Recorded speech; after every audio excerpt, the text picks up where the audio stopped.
Good evening and welcome back to Cecilia. Had a day or so off after the 30 pages of The Masquerade. We've got plenty of drama still going on today, but a little less anyway. So The Masquerade, it's when I think of Cecilia, to be honest, that is the chapter that I think about. So much happens in it, and I really love masquerades as a plot device. I know they're really common, but the idea that you are anything dramatic where the author is able to reveal something about a character through the costume they are choosing to inhabit, whether consciously or subconsciously. I really like that. So we had Mr. Monckton as the devil, which was certainly a good choice for him. We had the mystery of the white domino. Shall we be seeing him again, I wonder? Mr. Briggs as a chimney sweep. Mr. Maurice jumping over the table. That's one of my abiding memories of Cecilia, is Maurice jumping over the table and bringing everything down into confusion. Anyway, it's now 1 minute 15 seconds, and I shall begin to read the next chapter. Chapter 4. An Affray. The next morning during breakfast, Cecilia was informed that a gentleman desired to speak with her. She begged permission of Mrs. Harrel to have him asked upstairs, and was not a little surprised when he proved to be the same old gentleman whose singular exclamations had so much struck her at Mr. Monckton's and at the rehearsal of Artaxerxes. Abruptly, and with a stern aspect advancing to her, "You are rich!" he cried. "Are you, therefore, worthless?"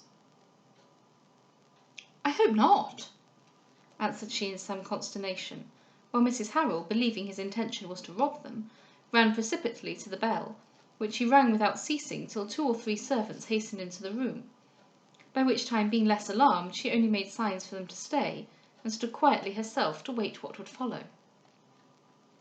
The old man, without attending to her, continued his dialogue with Cecilia. "Know you, then," he said, "a blameless use of riches?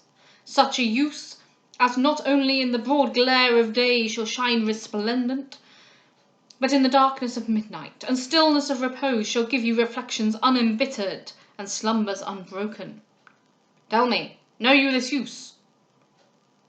"Not so well, perhaps," answered she, "as I ought, but I am very willing to learn better." "Begin, then, while yet youth and inexperience, new to the callousness of power and affluence, leave something good to work upon. Yesterday you saw the extravagance of luxury and folly. Today look deeper, and see and learn to pity the misery of disease and penury." He then put into her hand a paper which contained a most affecting account of the misery to which a poor and wretched family had been reduced by sickness and various other misfortunes. Cecilia, open as day to melting charity, having hastily perused it, took out her purse, and offering to him 3 guineas, said, "You must direct me, sir, what to give if this is insufficient." "Hast thou so much heart?" cried he with emotion, "and has fortune, though it has cursed thee with the temptation of prosperity, not yet rooted from thy mind its native benevolence? I return in part thy liberal contribution. This," taking 1 guinea, "doubles my expectations. I will not, by making thy charity distress thee, accelerate the fatal hour of hardness and degeneracy." He was then going, but Cecilia, following him, said, "No, take it all.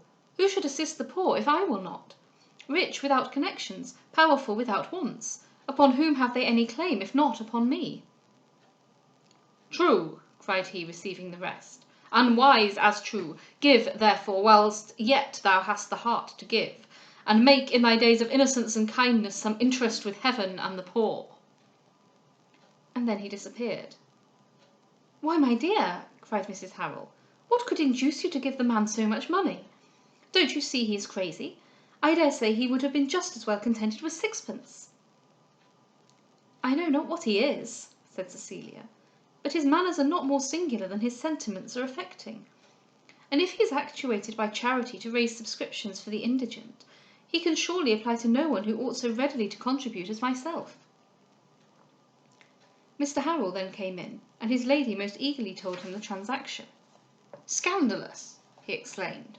"Why, this is no better than being a housebreaker. Pray give orders never to admit him again. 3 guineas! I never heard so impudent a thing in my life. Indeed, Miss Beverley, you must be more discreet in future. You will else be ruined before you know where you are." "Thus it is," said Cecilia, half smiling, "that we can all lecture one another. To-day you recommend economy to me. Yesterday I wish with difficulty forbore recommending it to you." "Nay," answered he, "that was quite another matter. Expense incurred in the common way of a man's living is quite another thing to the extortion of this kind." "It is another thing indeed," said she, "but I know not that it is therefore a better." Mr. Harrel made no answer, and Cecilia, privately moralizing upon the different estimates of expense and economy made by the dissipated and the charitable, soon retired to her own apartment, determined firmly to adhere to her lately adopted plan, and hoping by the assistance of her new and very singular monitor to extend her practice of doing good by enlarging her knowledge of distress. Objects, however, are never wanting for the exercise of benevolence. Report soon published her liberality, and those who wish to believe it fail not to inquire into its truth. She was soon at the head of a little band of pensioners, and never satisfied with the generosity of her donations, found in a very short time that the common allowance of her guardians was scarce adequate to the calls of her munificence. And thus, in acts of goodness and charity, passed undisturbed another week of the life of Cecilia. But when the fervour of self-approbation lost its novelty, the pleasure with which her new plan was begun first subsided into tranquillity, and then sunk into languor.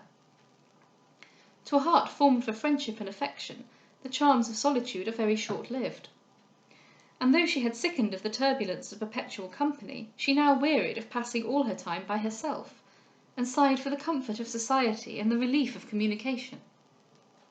But she saw with astonishment the difficulty with which this was to be obtained. The endless succession of diversions, the continual rotation of assemblies, the numerousness of splendid engagements, of which while everyone complained, everyone was proud to boast, so effectually impeded private meetings and friendly intercourse, that whichever way she turned herself, all commerce seemed impracticable, but such as either led to dissipation or accidentally flowed from it. Yet finding the error into which her ardour of reformation had hurried her, and that a rigid seclusion from company was productive of a lassitude so little favourable to active virtue as dissipation itself, she resolved to soften her plan, and by mingling amusement with benevolence, to try at least to approach that golden mean, which, like the philosopher's stone, always eludes our grasp, yet always invites our wishes. For this purpose she desired to attend Mrs. Harrel to the next opera that should be represented. The following Saturday, therefore, she accompanied that lady and Mrs. Mears to the Haymarket, escorted by Mr. Arnott. They were very late, the opera was begun, and even in the lobby the crowd was so great that their passage was obstructed. Here they were presently accosted by Miss Larolles, who, running up to Cecilia and taking her hand, said, "Lord, you can't conceive how glad I am to see you. Why, my dear creature, where have you hid yourself these 20 ages? You are quite in luck in coming tonight, I assure you. It's the best opera we have had this season. There's such a monstrous crowd, there's no stirring. We shan't get in this half hour. The coffee-room is quite full. Only come and see. Is it not delightful?" This intimation was sufficient for Mrs. Harrel, whose love of the opera was merely a love of company, fashion, and show, and therefore to the coffee-room she readily led the way. And here Cecilia found rather the appearance of a brilliant assembly of ladies and gentlemen, collected merely to see and to entertain one another, than of distinct and casual parties, mixing solely from necessity, and waiting only for room to enter a theatre. The first person that addressed them was Captain Aresby, who with his usual delicate languishment smiled upon Cecilia, and softly whispering, "How divinely you look to-night," proceeded to pay his compliments to some other ladies. "Do pray now," cried Miss Larolles, "observe Mr. Meadows. Only just see where he has fixed himself, in the very best place in the room, and keeping the fire from everybody. I do assure you that's always his way, and it's so monstrous provoking, for if one's ever so clothed, he lollops so that one's quite starved. But you must know there's another thing he does that is quite as bad, for if he gets a seat he never offers to move, if he sees one sinking with fatigue. And besides, If one is waiting for one's carriage 2 hours together, he makes it a rule never to stir a step to see for it. Only think how monstrous!" "These are heavy complaints indeed," said Cecilia, looking at him attentively. "I should have expected from his appearance a very different account of his gallantry, for he seems dressed with more studied elegance than anybody here." "Oh yes," cried Miss Larolles, "he is the sweetest dresser in the world. He has the most delightful taste you can conceive. Nobody have half so good a fancy. I assure you it's a great thing to be spoken to by him. We are all of us quite angry when he won't take any notice of us." "Is your anger," said Cecilia, laughing, "in honour of himself or of his coat?" "Why, Lord, don't you know all this time that he is an ennuyé?" "I know at least," answered Cecilia, "that he would soon make one of me." "Oh, but one is never affronted with an ennuyé, if he is ever so provoking, because one always knows what it means." "Is he agreeable?" "Why, to tell you the truth, but pray now, don't mention it, I think him most excessive disagreeable. He yawns in one's face every time one looks at him. I assure you, sometimes I expect to see him fall asleep while I am talking to him, for he is so immensely absent he don't hear one half that one says. Only conceive how horrid." "But why then do you encourage him? Why do you take any notice of him?" "Oh, everybody does, I assure you, else I would not for the world. But he is so courted, you have no idea. However, of all things, let me advise you never to dance with him. I did once myself, and I declare I was quite distressed to death the whole time, for he was taken with such a fit of absence he knew nothing he was about, sometimes skipping and jumping with all the violence in the world, just as if he only danced for exercise, and sometimes standing quite still, or lolling against the wainscot and gaping, and taking no more notice of me than if he had never seen me in his life." The captain, now again advancing to Cecilia, said, "So you would not do us the honour to try the masquerade at the Pantheon? However, I hear you had a very brilliant spectacle at Mr. Harrel's. I was quite au désespoir that I could not get there. I did mon possible, but it was quite beyond me." "We should have been very happy," said Mrs. Harrel, "to have seen you. I assure you we had some excellent masks." "So I've heard partout, and I am reduced to despair that I could not have the honour of sliding in. But I was accablée with affairs all day. Nothing could be so mortifying." Cecilia, now growing very impatient to hear the opera, begged to know if they might not make a trial to get into the pit. "I fear," said the captain, smiling as they passed him, without offering any assistance, "you will find it extreme petrifying. For my part, I confess I am not upon the principle of crowding." The ladies, however, accompanied by Mr. Arnott, made the attempt, and soon found, according to the custom of report, that the difficulty, for the pleasure of talking of it, had been considerably exaggerated. They were separated indeed, but their accommodation was tolerably good. Cecilia was much vexed to find the first act of the opera almost over, but she was soon still more dissatisfied when she discovered that she had no chance of hearing the little which remained. The place she had happened to find vacant was next to a party of young ladies, who were so earnestly engaged in their own discourse that they listened not to a note of the opera, and so infinitely diverted with their own witticisms, that their tittering and loquacity allowed no one in their vicinity to hear better than themselves. Cecilia tried in vain to confine her attention to the singers. She was distant from the stage, and to them she was near, and her fruitless attempts all ended in chagrin and impatience. At length she resolved to make an effort for entertainment in another way, and since the expectations which brought her to the opera were destroyed, to try by listening to her fair neighbours whether those who occasioned her disappointment could make her any amends. For this purpose she turned to them wholly, yet was at first in no little perplexity to understand what was going forward, since so universal was the eagerness for talking, and so insurmountable the antipathy to listening, that every one seemed to have her wishes bounded by a continual utterance of words, without waiting for any answer, or scarce even desiring to be heard. But when somewhat more used to their dialect and manner, she began better to comprehend their discourse. Wretchedly indeed did it supply to her the loss of the opera. She heard nothing but descriptions of trimmings, and complaints of hairdressers, hints of conquest that teemed with vanity, and histories of engagements which were inflated with exultation. At the end of the act, by the crowding forward of the gentlemen to see the dance, Mrs. Harrel had an opportunity of making room for her by herself, and she had then some reason to expect hearing the rest of the opera in peace, for the company before her, consisting entirely of young men, seemed, even during the dance, fearful of speaking, lest their attention should be drawn for a moment from the stage. But to her infinite surprise, no sooner was the second act begun than their attention ended. They turned from the performers to each other, and entered into a whispering but gay conversation, which, though not loud enough to disturb the audience in general, kept in the ears of their neighbours a buzzing which interrupted all pleasure from the representation. Of this effect of their gaiety it seemed uncertain whether they were conscious, but very evident that they were totally careless. The desperate resource which she had tried during the first act, of seeking entertainment from the very conversation which prevented her enjoying it, was not now even in her power. For these gentlemen, though as negligent as the young ladies had been whom they disturbed, were much more cautious whom they instructed. Their language was ambiguous, and their terms to Cecilia were unintelligible. Their subjects, indeed, required some discretion, being nothing less than a ludicrous calculation of the age and duration of jointed widows, and of the chances and expectations of unmarried young ladies.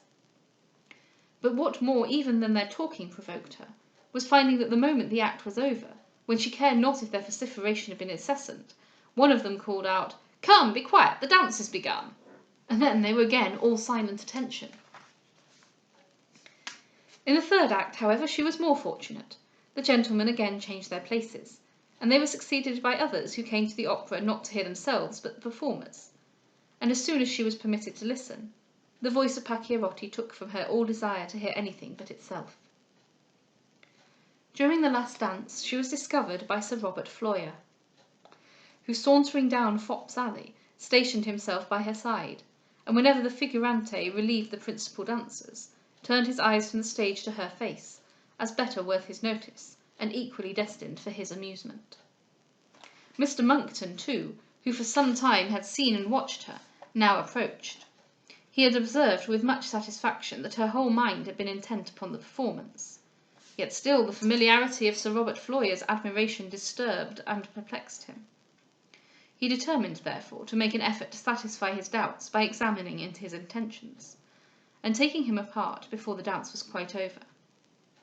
"Well," he said, "who is so handsome here as Harold's ward?" "Yes," answered he calmly, "she is handsome, but I don't like her expression." "No? Why, what is the fault of it?" "Proud, cursed proud. 'Tis not the sort of woman I like. If one says a civil thing to her, she only wishes one at the devil for one's pains." "Oh, you have tried her then, have you?" "Why, you are not in general much given to say civil things." "Yes, you know I said something of that sort to her once about Juliet at the rehearsal. Was not you by?" "What, then, was that all? And did you imagine one compliment would do your business with her?" "Oh, hang it, whoever dreams of complimenting the women now? That's all at an end." "You won't find she thinks so, though. For, as you well say, her pride is insufferable, and I, who have long known her, could assure you it does not diminish upon intimacy." "Perhaps not, but there's very pretty picking in £3000 per annum. One would not think much of a little encumbrance upon such an estate." "Are you quite sure the estate is so considerable? Report is mightily given to magnify." "Oh, I have pretty good intelligence, though after all I don't know but I may well be off. She'll take a confounded deal of time and trouble." Monckton, too much a man of interest and of the world to cherish that delicacy which covets universal admiration for the object of its fondness, then artfully enlarged upon the obstacles he already apprehended, and insinuated such others as he believed would be most likely to intimidate him. But his subtlety was lost upon the impenetrable baronet, who possessed that hard insensibility which obstinately pursues its own course, deaf to what is said and indifferent to what is thought. Meanwhile the ladies were now making their way to the coffee-room, though very slowly on account of the crowd, and just as they got near the lobby, Cecilia perceived Mr. Bellfield, who, immediately making himself known to her, was offering his service to hand her out of the pit, when Sir Robert Floyer, not seeing or not heeding him, pressed forward and said, "Will you have the honour, Miss Beverley, of taking care of you?" Cecilia, to whom he grew daily more disagreeable, coldly declined his assistance, while she readily accepted that which had been first offered her by Mr. Bellfield. The haughty baronet, extremely nettled, forced his way on, and rudely stalking up to Mr. Bellfield, motioned with his hand for room to pass him, and said, "Make way, sir." "Make way for me, sir," cried Bellfield, opposing him with one hand, while with the other he held Cecilia. "You, sir? And who are you, sir?" demanded the baronet disdainfully. "Of that, sir, I shall give you an account whenever you please," answered Bellfield with equal scorn. "What the devil do you mean, sir?" "Nothing very difficult to understand," replied Bellfield, and attempted to draw on Cecilia, who, much alarmed, was shrinking back. Sir Robert then, swelling with rage, reproachfully turned to her and said, "Will you suffer such an impertinent fellow as that, Miss Beverley, to have the honour of taking your hand?" Bellfield, with great indignation, demanded what he meant by the term impertinent fellow, and Sir Robert yet more instantly repeated it. Cecilia, extremely shocked, earnestly besought them both to be quiet, but Bellfield, at the repetition of this insult, hastily let go her hand, and put his own upon his sword, while Sir Robert, taking advantage of his situation in being a step higher than his antagonist, fiercely pushed him back and descended into the lobby. Bellfield, enraged beyond endurance, instantly drew his sword, and Sir Robert was preparing to follow his example, when Cecilia, in an agony of fright, called out, "Good heaven, will nobody interfere?" And then a young man, forcing his way through the crowd, exclaimed, for shame, gentlemen! Is this such a place for such violence?" Bellfield, endeavouring to recover himself, put up his sword, and though in a voice half choked with passion, said, "I thank you, sir, I was off my guard. I beg pardon of the whole company." Then, walking up to Sir Robert, he put into his hand a card with his name and direction, saying, "With you, sir, I shall be happy to settle what apologies are necessary at your first leisure," and hurried away.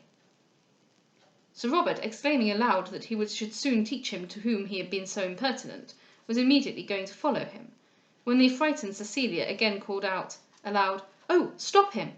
Good God, will nobody stop him?" The rapidity with which this angry scene had passed had filled her with amazement, and the evident resentment of the baronet upon her refusing his assistance gave her an immediate consciousness that she was herself the real cause of the quarrel, while the manner in which he was preparing to follow Mr. Bellfield convinced her of the desperate scene which was likely to succeed.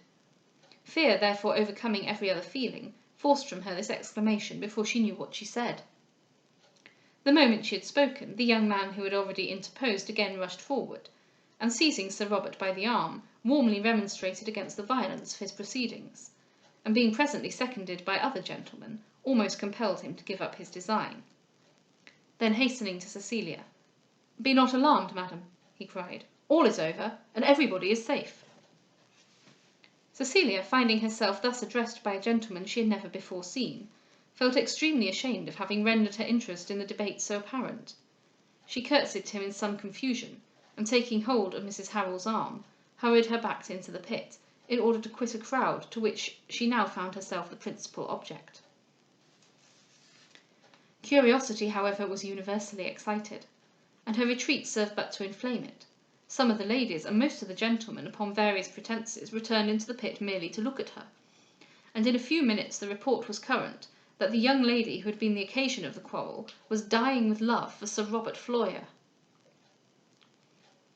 Mr. Monckton, who had kept by her side during the whole affair, felt thunderstruck at the emotion she had shown.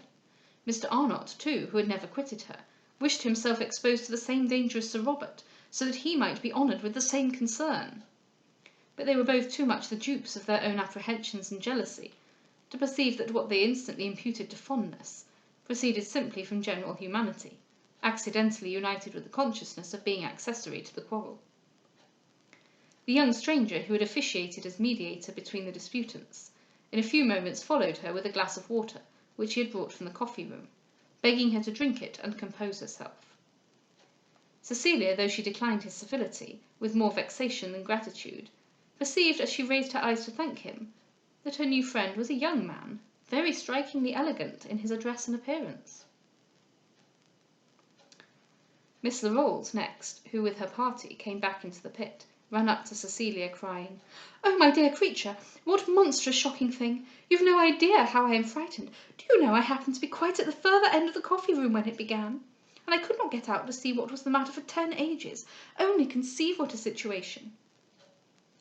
"Would your fright then have been less," said Cecilia, Had you been nearer the danger?" "Oh, Lord, no, for when I came within sight I was 50 times worse. I gave such a monstrous scream that it quite made Mr. Meadows start. I dare say he'll tell me of it these 100 years. But really, when I saw them draw their swords, I thought I should have died. I was so amazingly surprised, you've no notion."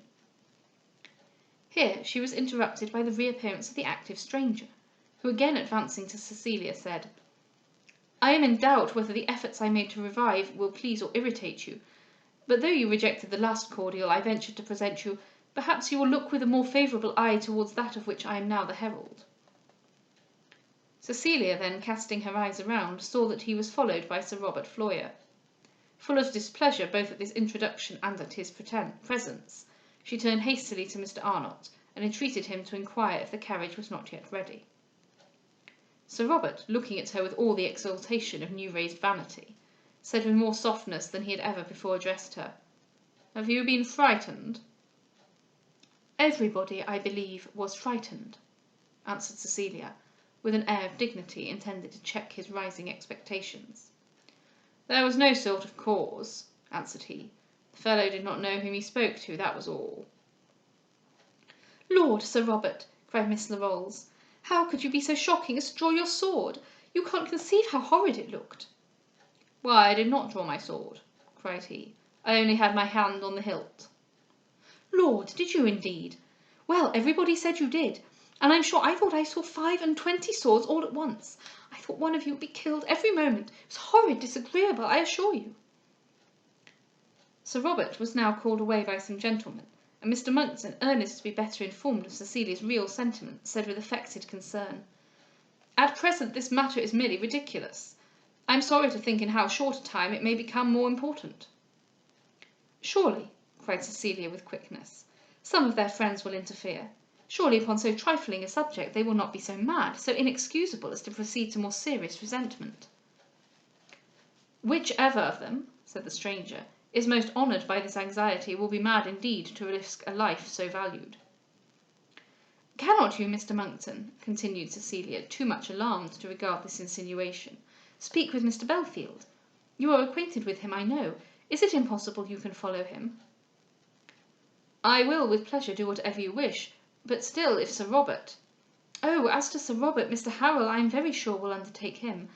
I will try to see him tonight myself, and entreat him to exert all his influence." "Ah, madam," cried the stranger archly, and lowering his voice, "those French beads and Bristol stones have not, I find, shone in vain." At these words Cecilia recognised her white domino acquaintance at the masquerade. She had before recollected his voice, but was too much perturbed to consider where or when she had heard it. "If Mr. Briggs," continued he, "does not speedily come forth with his plum friend, before the glittering of swords and spears is joined to that of jewels, the glare will be so resplendent that he will fear to come within the influence of its rays, though perhaps he may only think the stronger the light, the better he shall see to count his guineas, for as in £10,000 10,000 charms are centred, in 100,000 the charms may have such magic power that he may defy the united efforts of tinsel and knight-errantry to deliver you from the golden spell." Here the captain, advancing to Cecilia, said, "I have been looking for you in vain, partout, but the crowd has been so accablant that I was almost reduced to despair. Give me leave to hope you are now recovered from the horror of this fracas." Mr. Arnott then brought intelligence that the carriage was ready. Cecilia, glad to be gone, instantly hastened to it, and as she was conducted by Mr. Monckton, most earnestly entreated him to take an active part in endeavouring to prevent the fatal consequences with which the quarrel seemed likely to terminate. Goodness, we've gone from a masquerade ball to a duel, or a potential duel, and our friend the white domino has re-emerged again. We still do not know his identity. How intriguing. Have a good evening.